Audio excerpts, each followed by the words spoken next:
Toll പിരിവിനെതിരെ Kasaragod കുമ്പളയിലും Kozhikode ഒളവണ്ണയിലും പ്രതിഷേധം. കുമ്പളയിൽ പ്രതിഷേധിച്ച AKM Ashraf MLA police arrest ചെയ്ത് നീക്കി. ഒളവണ്ണയിൽ റോഡ് തടഞ്ഞായിരുന്നു പ്രതിഷേധം. DCC പ്രസിഡന്റ് ഉൾപ്പെടെയുള്ള നേതാക്കളെയും പോലീസ് അറസ്റ്റ് ചെയ്ത് നീക്കി. ആവശ്യങ്ങൾ അംഗീകരിക്കും വരെ രണ്ടിടത്തും സമരം തുടരാൻ തന്നെയാണ് പ്രതിഷേധക്കാരുടെ തീരുമാനം.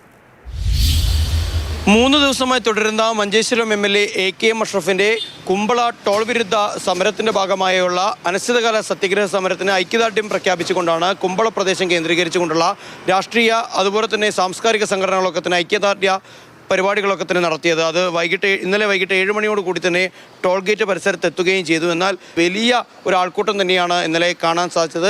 പലപ്പോഴും യുവാക്കളുടെ ഭാഗത്ത് നിന്ന് പ്രതിഷേധം വലിയ തോതിൽ വർദ്ധിച്ചു വരുന്ന കാഴ്ചകൾ നമ്മൾക്ക് കാണാൻ സാധിച്ചിരുന്നു. അതാണ് പെട്ടെന്നൊരു നിമിഷം നിയന്ത്രണം വിട്ട് നേരിട്ട് ടോൾ ഗേറ്റ് ആക്രമിക്കുന്ന രീതിയിലേക്ക് മാറിപ്പോയത്. ഇപ്പോൾ നമ്മൾക്ക് തകർന്ന് വീണ CCTV ക്യാമറയുടെ ദൃശ്യങ്ങളൊക്കെ തന്നെ കാണാൻ സാധിക്കുന്നുണ്ട്. അതോടൊപ്പം തന്നെ ടോൾ ഗേറ്റിൻ്റെ ബാറുകൾ തകർന്നു വീണത് കാണാൻ കഴിയുന്നുണ്ട്. 500ഓളം ആളുകൾക്കെതിരെയാണ് ഇപ്പോൾ പോലീസ് കേസെടുത്തിരിക്കുന്നത്. എന്തായാലും MLA അടക്കമുള്ള ആളുകൾക്ക് നിലവിൽ സമരം അവസാനിപ്പിക്കാനുള്ള നോട്ടീസ് കുമ്പള പോലീസ് നൽകിയിട്ടുണ്ട് എന്ന് തന്നെയാണ് മനസ്സിലാക്കാൻ സാധിക്കുന്നത്. ദേശീയപാതയിലെ 2ാമത്തെയും 3ാമത്തെയും റീച്ചിലെ നിർമ്മാണ പ്രവർത്തനങ്ങൾ പൂർത്തിയാകാത്തതിനാലാണ് 1ാമത്തെ റീച്ചിൽ കുമ്പളയിൽ ടോൾ പ്ലാസ സ്ഥാപിച്ചിരിക്കുന്നത് എന്നതാണ് അവർ ചോദിക്കുന്ന ചോദ്യം. അത്രമേൽ പ്രസക്തമാണ്. കാരണം ദേശീയപാത നിർമ്മാണം വൈകുന്നതിന് കാരണക്കാർ നിർമ്മാണ കമ്പനിയാണോ അല്ലെങ്കിൽ നാട്ടുകാരാണോ എന്നതാണ് ആ ചോദ്യം. കോഴിക്കോട് ദേശീയപാതയിലെ ഒളവണ്ണ ടോൾ പ്ലാസയിൽ ഇന്ന് മുതൽ പിരിവ് ആരംഭിച്ചു. ഇന്ന് രാവിലെ 8 മണി മുതലാണ് അധികൃതർ പിരിവ് ആരംഭിച്ചിട്ടുള്ളത്. എന്നാൽ ഇങ്ങനെ ടോൾ പിരിക്കുന്നതിനെതിരെ വലിയ പ്രതിഷേധമാണ് കോൺഗ്രസ് പ്രവർത്തകർ ഇന്നിവിടെ നടത്തിയത്.